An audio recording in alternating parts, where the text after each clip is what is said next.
Tamaa zetu za kukamata chatu leo tukajichanganya bwana, tukaenda kwa bibi mmoja inasemekana huyu bibi chatu anaonekana sana, majirani zake wanamlalamika kwamba chatu huyu anaonekana mtaani anakula kuku. Basi kwa bahati nzuri tukamkuta barazani kwa huyo bibi.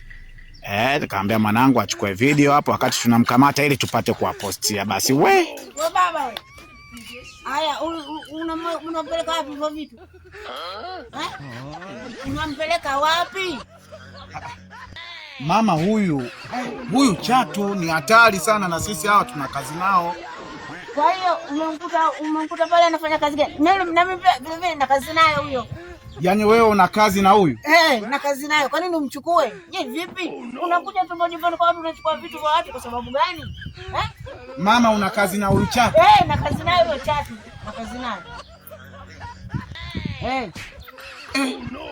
Haya basi. Mrudisha pale ukompata. Mrudisha pale ukompata. Basi. Mweke hapo ulikompata. Nimweke hapa mama. Hapo. Mweke hapo. Huyu acha. Mwache hapa. Hapo. Mwache hapo. Mwache hapo. Akijisikia mwenyewe ataingia ndani. Hapo mwache. Hai. Nende.